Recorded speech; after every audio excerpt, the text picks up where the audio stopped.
the weekly 30-30 trading list, we're finding the best momentum companies on the ASX and identifying charts that are poised to run next. We've got Gary Glover from Novus Capital, who's scanned the list to find his favourite charts. Good morning, Gary. How are you? Yeah, I'm good, Chris. Pretty good. How you going? Well, I'm pretty well. I'm happy to see these charts, but we've got to give credit where credit's due. For those who haven't seen Gary's Tuesday reports, you were going short with bearish ETFs early in the week before the market crashed. And that was only after a week you'd taken profits on those similar ETFs when the market was down near its lows. So hats off to you. That was a good lot of trading you did there, Gary.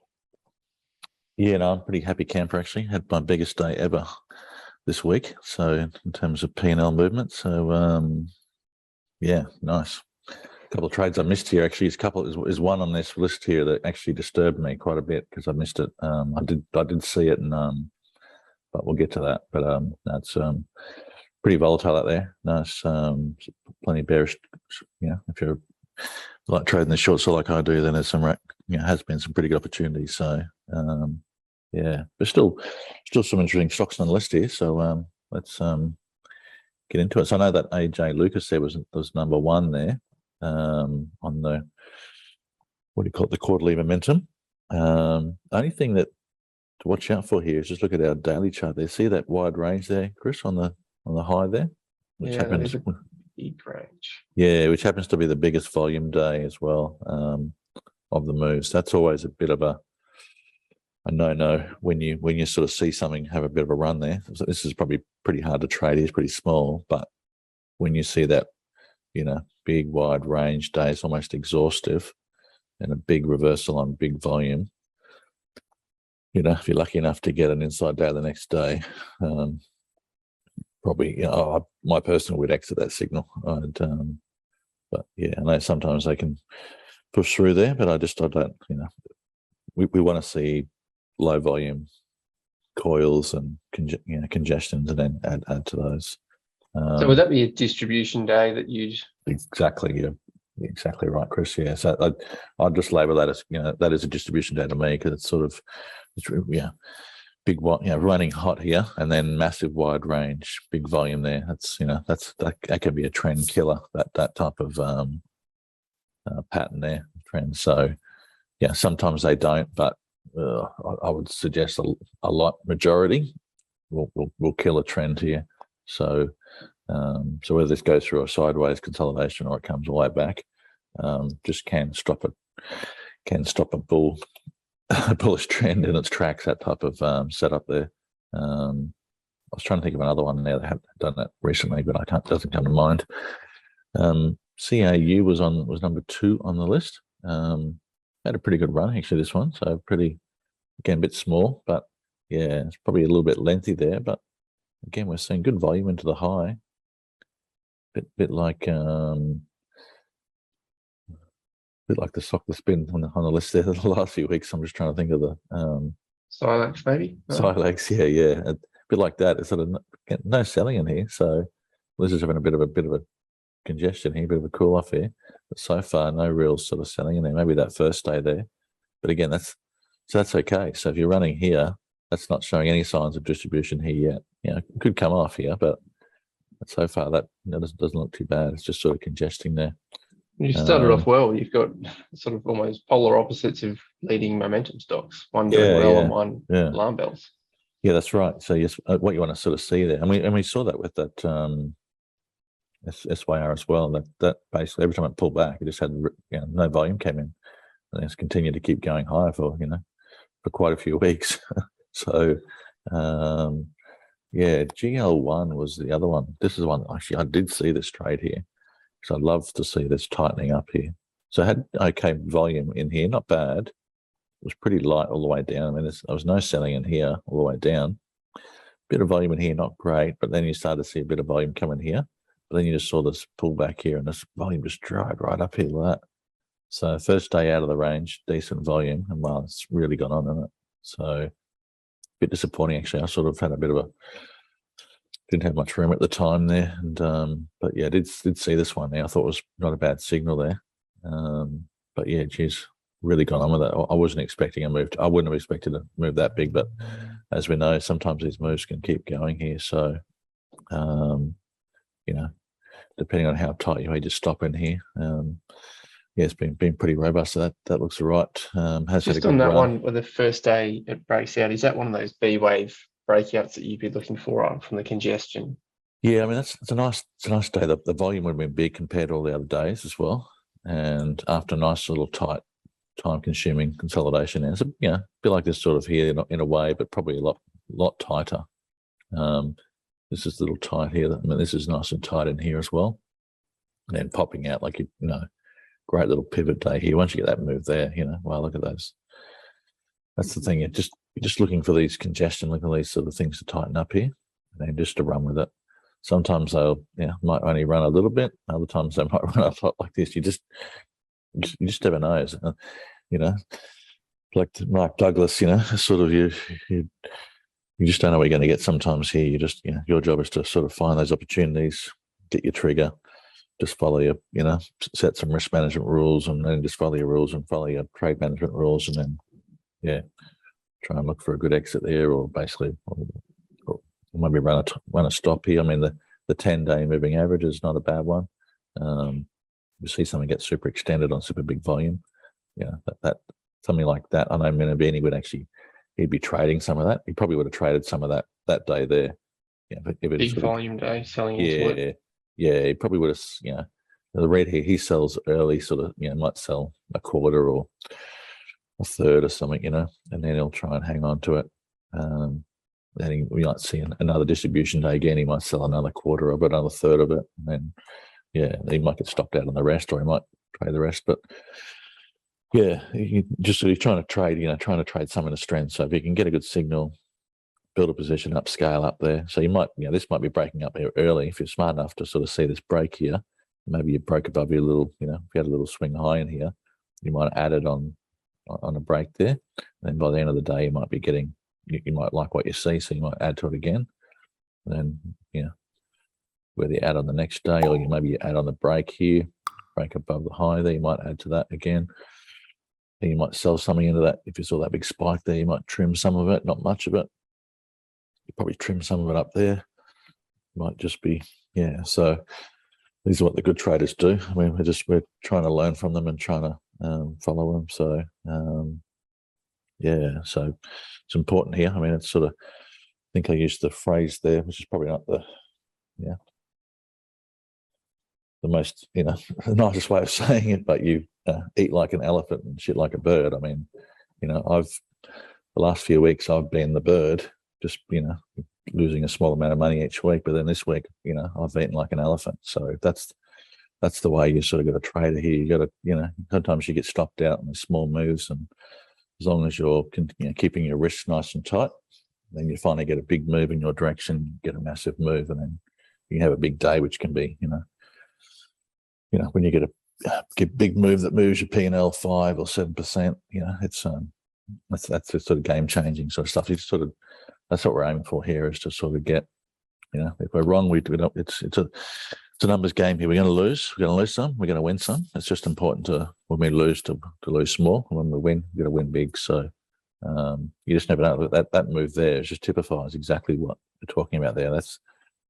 That first day went up there. I thought was a good signal, but I did not envisage it actually going up to there. I thought maybe it could go and retest the high, but it's gone above that. So you just don't know what you're going to get. Especially in a bear market, you probably wouldn't expect it to push through. Yeah, that's right. Yeah, but there's plenty of sectors moving. Obviously, energy, coal, lithium. Gee, I mean, they're all on the move there. So you just stuck with the hottest game in town here. This one's pretty interesting here. This AGY, Chris. Look at that. I mean, obviously it had a little pullback in here, tightened up in here. You could sort of say maybe it had your little B wave break, but then it threw back again, which is probably not the best. But then it's gone back through again there. But what I like is here, that volume's big. That's a pretty strong move here. So it's gone back to retest the high here. So it might have some resistance at the high here, but gee, that volume is pretty strong.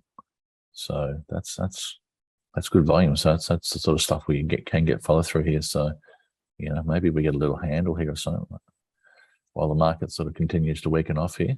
but this is definitely one to keep an eye on. This AGY, Well, just for that strong look- volume. looking at that chart, that's sort of the greatest cluster of green days in a row in the volume Yeah. bars. Yeah, that's right. There was another good one there. Might have been number 29, Triple L. Again, similar kind of early stage sort of stock here. Look at that sort of, good volume there after it basically broke out there. So the old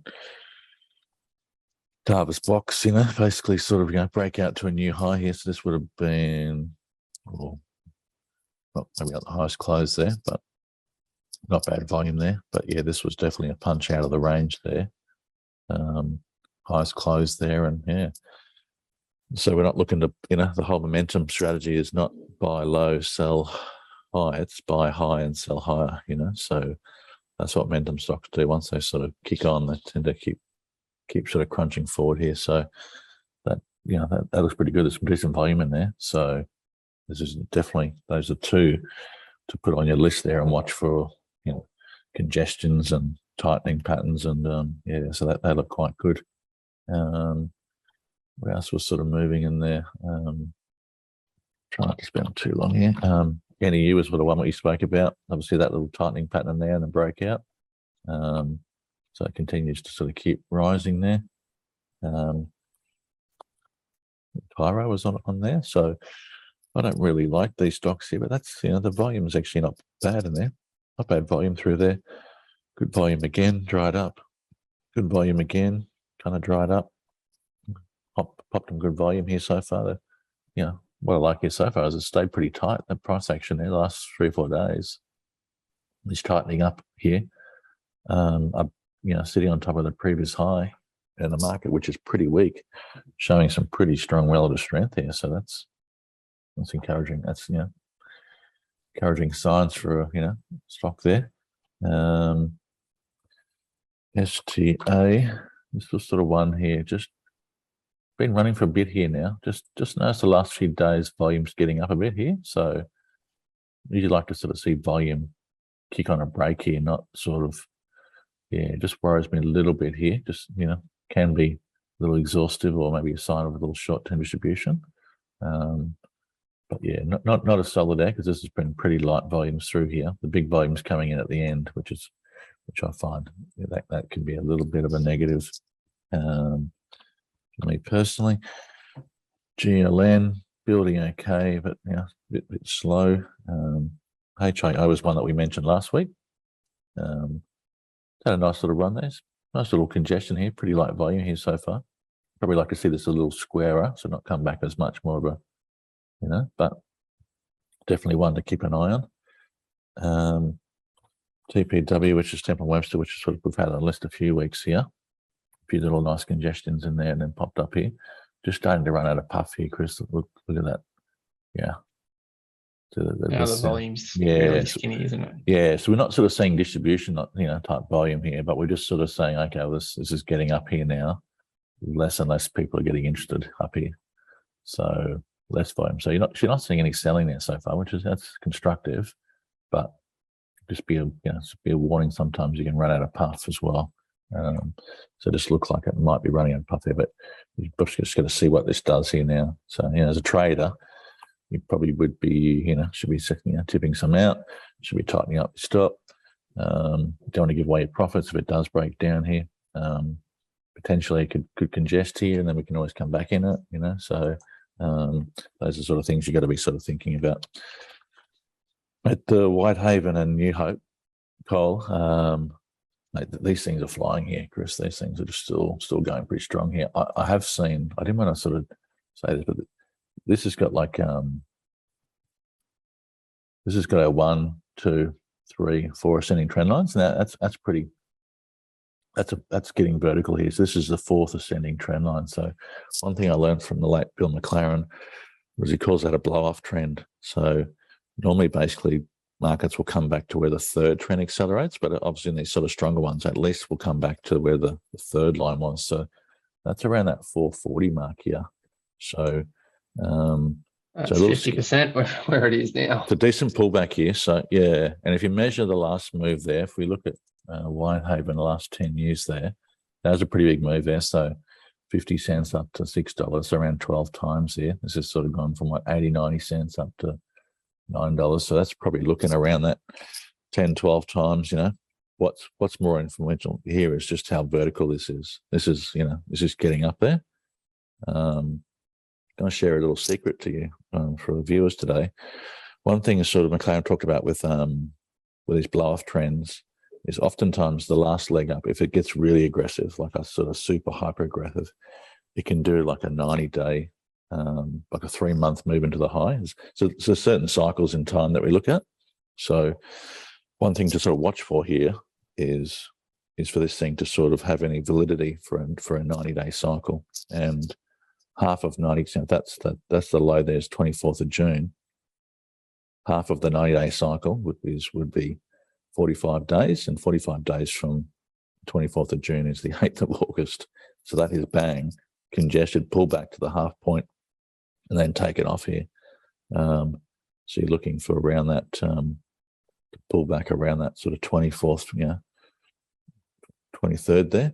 But this is getting up here. So oftentimes these things can do the last leg up can do like a 3-month blow off move, and you break it down in small timing. So this is looking scary to me. This is actually, Sorry, so what was the significance of the 8th of August and then the later date that you mentioned there in this 3-month blow off? So there's certain cycles that markets sort of follow. So they follow, there's the crash cycle follows a certain cycle, bases follow certain cycles, blow-off moves, they follow certain cycles. Now, the super aggressive ones like this one here, Whitehaven has gone up, the weekly chart there is showing, 4 ascending trend lines on our weekly chart. So can't sort of show it here, but it just, each leg here is getting more and more aggressive. So it just means the whole thing's winding up here, because like you can't keep, it's like a rocket going into space. Forever. Exactly. So at some point, this thing is just going to have to give up here.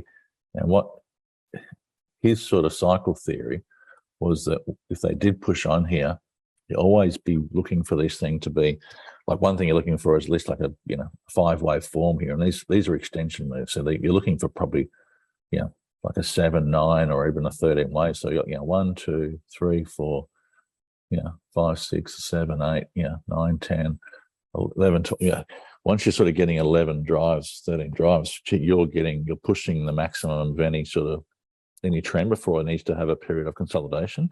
But this is really close to 3 months from that last pivot low, the last acceleration point. And if I break down that cycle, there's a lot of validity within that cycle for key timing points for half of that cycle. So this is telling me to be really super careful. So I think that culminates here in the next few days. So basically we're talking about maybe, within the next sort of 2 or 3 trading days here, that's suggesting this could be a peak of significance. So I just need to watch this one super closely here. If I was long this one here, I'd just be tightening. I'd be tightening my stop up here. Me personally, if I saw some sort of exhaustive top there around the 21st, 22nd of September, excuse me, I'll probably go out and buy some puts, but I can't buy puts. There's no, doesn't trade puts. It's a scary stock, so it's scary to sort of short the thing. But yeah, I'm just warning people. McLaren, over the years, I've learned a few things, and that is pretty scary. Just the velocity of that move. Excuse me, it's been one of the greatest moves I've seen. So, yeah. That's a good insight and good timing, and thank you for breaking that down for that cycle. I guess we'll know next week how that pans out. Yeah. Okay, so on the next list there, we're sort of the biggest weekly the biggest weekly move was P&R, pretty small there. One I didn't mind was the Coronado had a bit of a jump. So again, coal stocks here. Interesting to see whether they can sort of push on or not. NXL was probably the one that was pretty interesting here. It's actually, this stock's been in the doldrums here for a long, long time here. But it's also okay volume. the last low, you really want to be, if you look at this trend here, it's just down, down, down, and down. So you want to break above a swing high first before you get interested at all. So it has broken above its first swing high here. So that is sort of interesting. So now we've got to sort of see where this thing can build here. There was a bit of So it's selling probably here. a good point to jump in there and say, this is the difference between the two lists. The momentum one are what the ones that you've all highlighted, where they're pushing new highs and consistently breaking out. Whereas the Launchpad, they're still in some sort of basing phase. And what you're highlighting here is the good charts that are looking positive while they're still in some sort of base and just maybe starting a run. Is that kind of a differentiation between the two lists? Yeah, that's right. I mean, it's obviously your weekly ones. Obviously, what's moved this week? What sort of jumped up the most here? Whereas the other ones been they're the strongest for the quarter, so they've been running for a while. But as we know, a lot of those stocks remain there for a long time, and the stronger stocks have been there for a hell of a long time. So what we're looking for to do is sometimes you get a really nice trigger, like that GL1 there. On your weekly list, and that can give you the trigger to sort of go after a really nice tight consolidation, and the trend's been sort of reasonably firm. This one here, this NXL, it's a little too early, but it is interesting because it's the first time it's actually broken a swing high. So that, is what I refer to as a change in character for the stock.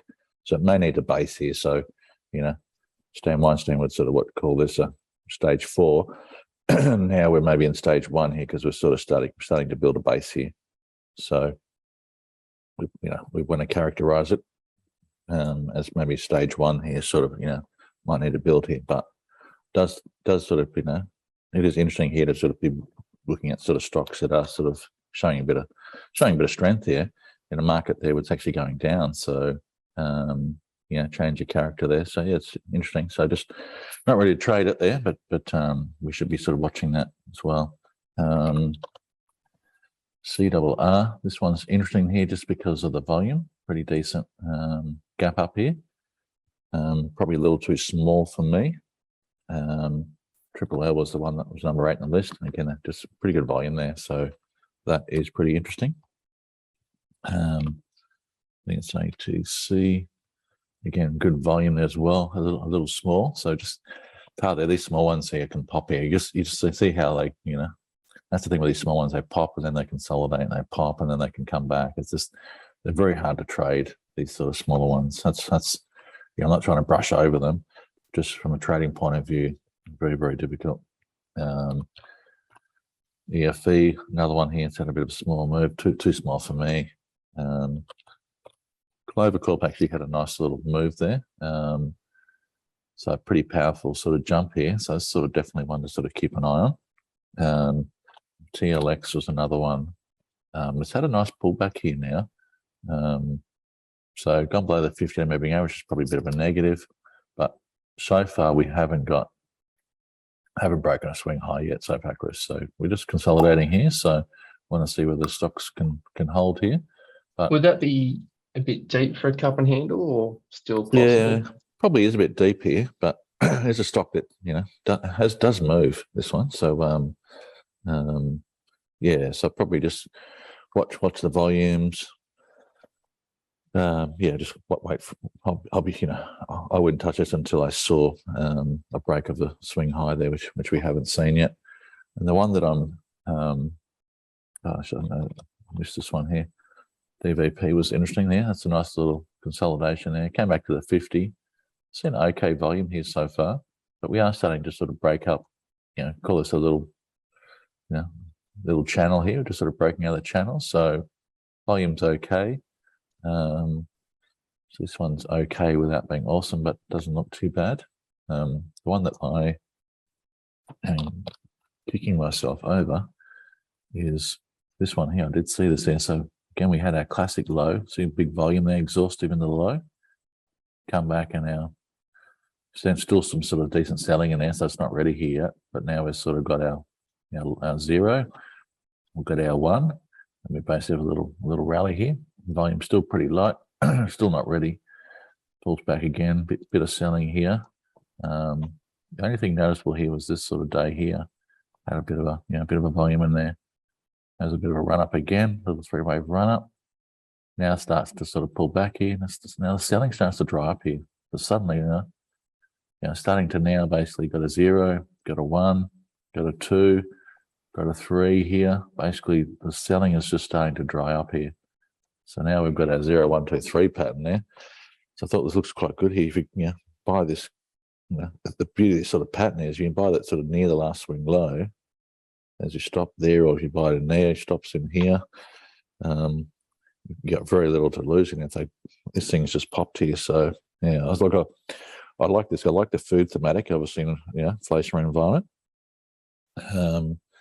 and just the price action and big base here. Just takes time. Sometimes you can watch these formations for a long time here. So definitely one that I have watched it, because I know these sort of these ag stocks, they can, when they do move, they can move big.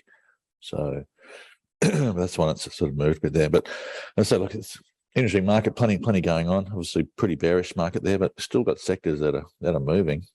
Still some good signals there. Some stocks moving on decent volume as well there. So I could be totally off.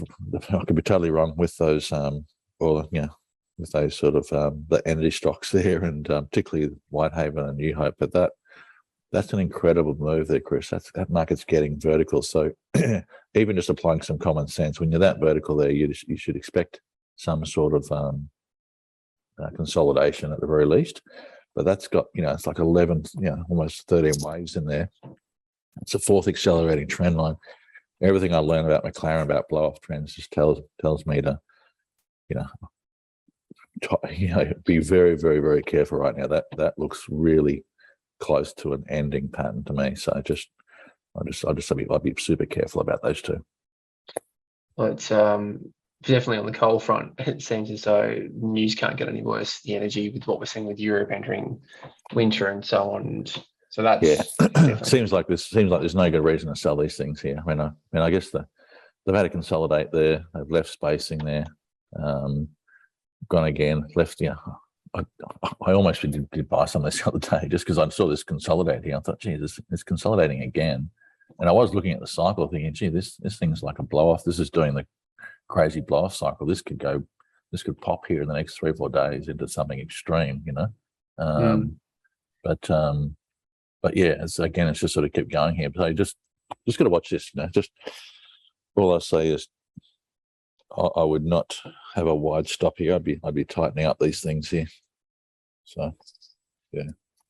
But that's a good insight to take into it. And based on your calls from the start of the year and definitely from June, you've been spot on, or into June for the market cycle. So that's the Tuesday videos that you do. But we should say thank you for the insights of breaking this down, finding the top momentum companies on the ASX and picking out the eyes of the favorite charts and the launchpad ones. So those weekly momentums, as you said, there are a lot of smaller cap ones that are leading and harder to trade, but that's probably more the nature of the current market we've had this week, isn't it?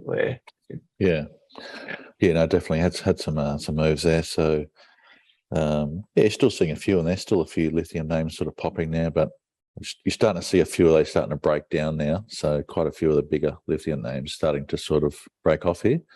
And as I say, there's a few warning signs there for me. I mean, obviously the market is breaking down. So, so it's going to be a really interesting sort of few weeks here. If my cycles are right about the market, I think it could get a bit ugly here for the next few weeks.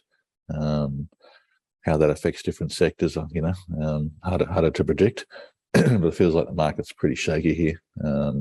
That inflation number's pretty high. If they, go and do a favor. Actually, is go and watch some of this Stanley Druckenmiller videos. There, he talks about high inflationary periods of the past. There, he was trying to argue that you have to get it, lift rates above inflationary to actually get inflation down. I didn't know about that, but I did actually go and look at periods where inflation got over 5%. And in 2/3 of the instances, they remained high for 3 years.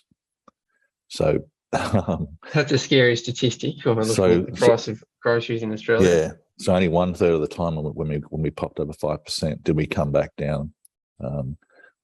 So yeah, so that's not good odds. But Druckenmiller was basically arguing that unless the Fed gets on top of, basically gets a number on top of the inflation rate, it won't come back down. It's the only way to force it down is to get on top of it. So that's a big number. I can't see the Fed or RBA going. I mean, they're not going to go that far. But if they don't go that far, then they're almost potentially accepting a high inflationary environment, which is, yeah. But Not a pleasant environment in markets or economies. No. Look, typically the high inflationary periods of the past, like the 40s and 70s, have been quite volatile markets. So great for traders. But we'd probably just like to have more, for those that like to live life a bit simply, we prefer just a nice, smooth sort of bull market without too much interruptions. But we may not get that. It might be a tricky, might just be, might be a market for the traders here. But that's, it is what it is. Well, be an interesting sort of few months ahead here, I think. So in terms of what central banks do and whether we see this inflation come off, I'm hopeful that maybe it's not as bleak as it sounds, but the maths and the statistics and the odds do worry me a little bit. Well, they are parts to be concerned of, but obviously you do manage portfolios and you do that on your Tuesday report, which we'll put on the right-hand side there, talking about the market cycles that you just mentioned. So if people want to see more about that, they can see that playlist. And you talked about pivots. One aspect is pocket pivots by Gil Morales and Chris Karcher. Going into specifics of pivots, that's another link. But once again, we thank Gary Glover from Novus Capital for his insights this week. Thanks, Chris.